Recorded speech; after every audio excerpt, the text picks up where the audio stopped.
todos, sejam bem-vindos ao canal Soltando as Palavras. Meu nome é Maurício Carlos Borges Pereira, sou advogado criminalista e também atuo na área de direito médico e direito da saúde. Alguns amigos carinhosamente me sugeriram que, por se tratar de um canal que vai discutir temas jurídicos, políticos e pelo fato de também eu ser advogado, eu deveria fazer esses vídeos trajando gravata, paletó ou camisa social e etc. Eu agradeço muito o carinho desses amigos que, obviamente, fizeram essas sugestões muito bem intencionados, mas eu digo que isso foge totalmente ao perfil do canal. Esse canal foi criado para postar vídeos de improviso. Inclusive eu vou postar vídeos na rua, andando. Às vezes pode acontecer de estar de paletó e gravata no intervalo de um compromisso ou outro. Os senhores vão ouvir ao fundo, às vezes, cachorros latindo, campainha tocando, vão ouvir canto de pássaros. Algumas vezes durante os vídeos eu posso estar fumando, porque eu sou fumante e eu tenho certeza que a fumaça não vai atrapalhar ninguém aí do outro lado. Então veja, esse é um canal de improviso. Correto? Muitas vezes eu vou esquecer de algum dispositivo legal, vou ler o dispositivo no computador. Então, quer dizer, de uma forma bem... O meu objetivo aqui, na verdade, é pegar temas, às vezes, complexos e tentar, de alguma forma, torná-los mais palatável, mais fáceis, tornar mais fácil o seu entendimento para as pessoas leigas. Esse é o meu objetivo. Não quero fazer vídeos aí de cunho profissional, nem tenho a intenção, nem intenciono ser um youtuber.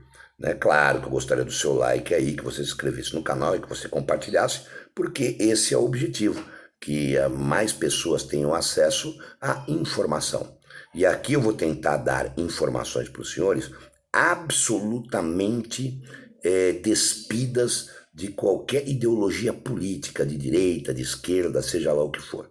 Vou tentar aqui fazer um comentário técnico, tentar aqui fazer um comentário balizado na técnica jurídica, baseado na história, às vezes na filosofia, de uma forma que a maioria das pessoas possam entender, ok? E eu volto hoje, a pedido de alguns, comentar a respeito da prisão em segunda instância, tema que está sendo debatido, ainda é debate no Supremo Tribunal Federal. Até o momento que eu estou gravando esse vídeo, ainda não houve uma decisão a respeito. Então veja, senhores, a pergunta que me fizeram é: o que é o Supremo Tribunal Federal? O Supremo Tribunal Federal é a mais alta corte da justiça no país. Na verdade, o Supremo Tribunal Federal deveria, em tese, discutir e julgar temas de cunho constitucional, porque o Supremo Tribunal Federal é tido como o guardião da Constituição Federal. É quem deve cuidar para que a Constituição Federal seja obedecida. E por que isso? Porque a Constituição Federal é tida como a mãe das leis, ou pai das leis, a maior lei do país. A lei que está numa posição hierárquica acima de todas as demais normas. Dessa forma, nenhuma outra norma, seja ela qual for, poderia divergir da Constituição Federal, sob pena de ser declarada norma inconstitucional e perder o seu efeito, perder a sua validade, ser extirpada, ser arrancada do ordenamento jurídico. É isso. E os membros do Supremo Tribunal Federal, a maioria, a grande maioria, eu não lembro aqui qual é o nome do juiz de carreira, mas a grande maioria é nomeada pelo presidente da República através de um procedimento, que eu não vou ficar aqui discutindo, mas é uma nomeação do presidente da República. Então é um órgão mais político que jurídico. Veja o caso do Toffoli. O ministro Toffoli era advogado do PT, tentou 2 vezes, se não me engano, fazer concurso para juiz de direito, não conseguiu, foi nomeado pelo presidente Lula, se não me engano, foi ele que o nomeou como ministro supremo, e de repente, de advogado, ele passa a julgar. E olha, eu vou ser honesto, cada jurista dentro da sua seara, o advogado, ele não tem condições de fazer julgamentos assim sem uma experiência nisso, porque ele é parte do processo, A experiência dele é o quê? Atuar em prol do seu cliente, do direito do seu cliente. Para ele passar a julgar, ele tem que exercer uma certa experiência, um tempo fazendo algumas espécies de julgamentos, tanto que o indivíduo que faz concurso para magistratura, que é um dos concursos mais difíceis que tem no país, aí depois ele vai passar por algumas comarcas do interior, para que ele possa aos poucos adquirir experiência. De repente, não. De repente vai o Toffoli, ou eu, se de repente o Bolsonaro achasse que eu fosse competente para isso, me nomeasse na ministra do Supremo e eu passo de um dia para o outro a fazer julgamentos. Né? Então é um absurdo, né? A Constituição Federal, através de uma nova Assembleia Nacional Constituinte, deveria mudar isso e obrigar simplesmente que o ministro do Supremo, né, como também do Tribunal de Justiça de São Paulo, que através do quinto constitucional também existe uma parcela de desembargadores do Tribunal de Justiça, desembargadores do Tribunal de Justiça que não são juízes de carreira, são nomeados aí também, né, pelo governador de São Paulo, através de uma lista tríplice, todo um procedimento para isso, mas não importa, deveriam ser só juízes de carreira concursados, né, depois de muita experiência julgando, passassem a exercer o seu munus no Supremo Tribunal Federal, julgando questões que deveriam ser questões extremamente da esfera constitucional, ok? Em segundo lugar, eu gostaria de dizer o seguinte: qual a razão, deixar bem claro que a razão pela qual eu não concordo com a prisão em segunda instância é uma razão fácil de se entender. É porque a Constituição Federal proíbe. A Constituição diz lá no seu inciso, se não me engano, 57, que ninguém poderá ser considerado culpado, aí abre parênteses, eu mesmo abro parênteses, coloco lá nem preso, obviamente, sem o trânsito de julgado de sentença penal condenatória. O que é o trânsito de julgado? Significa que todos os recursos que a pessoa teria direito, né? A pessoa exerceu todos os recursos a que teria direito. Só depois disso ela poderia ser considerada culpada, consequentemente presa. A Constituição proíbe isso. O artigo 283 do Código de Processo Penal também proíbe, é harmônico com a Constituição Federal. O artigo 283 ele está em perfeita harmonia com a Constituição Federal. Ora, ou nós obedecemos a lei ou não obedecemos, então joguemos a Constituição Federal no lixo. Né? Eu sou totalmente a favor da prisão após a segunda instância, mas isso dentro de uma nova ordem constitucional. A Constituição tem que ser mudada da forma que a lei determina, através de uma Assembleia Nacional Constituinte. Posteriormente, sim. Aí sim passaria, por exemplo, a ter a prisão em segundo grau, né, após a sentença em segundo grau. Agora, nesta ordem constitucional, não. Eu entendo que não. Mas espera um pouquinho. Se não for aprovado, se não for mantida a prisão em segunda instância, o Lula vai ser solto, algumas pessoas da Lava Jato vão ser soltas, milhares de presos vão ser soltos. Isso não é problema meu e de ninguém. A lei é assim. Nós que votamos o legislador que fez a lei dessa forma.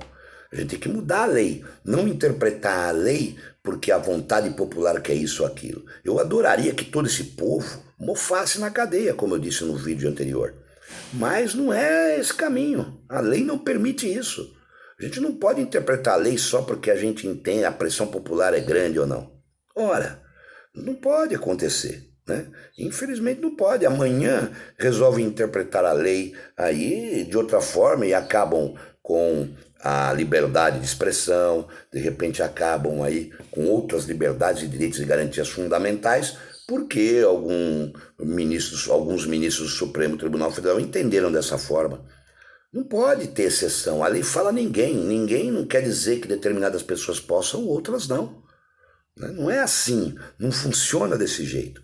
E para piorar essa situação, nós temos na Constituição Federal o artigo 60, parágrafo 4º, que, trocando em miúdos, diz o seguinte, que existem certos dispositivos dentro da Constituição Federal que eles não podem ser alterados sequer por emenda constitucional. Isso nós percebemos que dentro da Constituição Federal, que é a mãe de todas as leis, correto? Existem dispositivos que são mais importantes e possuem aí, digamos assim, uma rigidez muito maior do que os outros que podem, às vezes, ser modificados por emenda constitucional. Então, o artigo 5º, por exemplo, está dentro desses dispositivos que não podem ser alterados, que a gente chama de cláusula pétrea. O que é cláusula pétrea? O nome vem, cláusula de pedra, né? Cláusula que não quebra, cláusula dura. Então, o artigo 5º é cláusula pétrea. Ele não pode ser alterado sequer por emenda constitucional. E no artigo 5º está lá o inciso que diz que ninguém pode ser considerado culpado antes de sentença penal condenatória. Para mim está muito claro isso.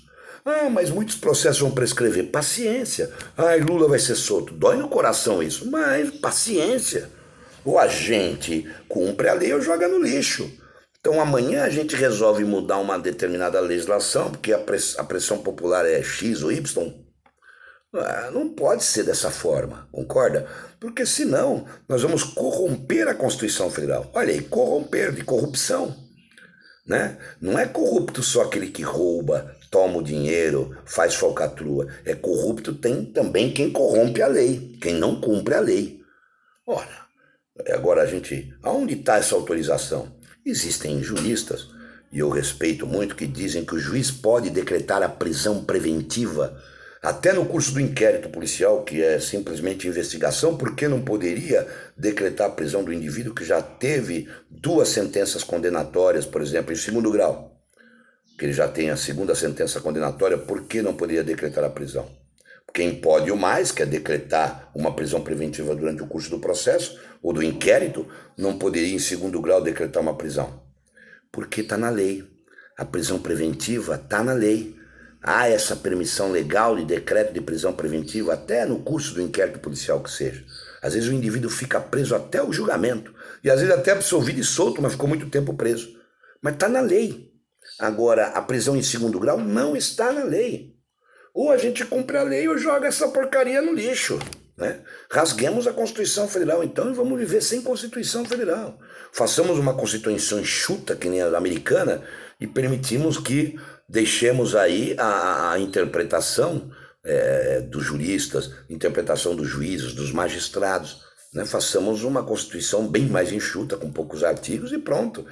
Deixemos a Constituição só para cuidar de questões políticas e o restante façamos aí uma legislação mais por julgamento e jurisprudência, como é o direito anglo-saxônico, inglês tal, e o direito americano, né? Então veja, o direito americano, nos Estados Unidos, algumas legislações, as legislações são muitas vezes diversas de um estado para o outro, né? Então façamos dessa forma. O que eu quero deixar claro é que eu sou favorável à prisão em 2º grau, desde que, após sentença de 2º grau, desde que se altere a Constituição através de uma Assembleia Nacional Constituinte e passe a constar isso na Constituição Federal.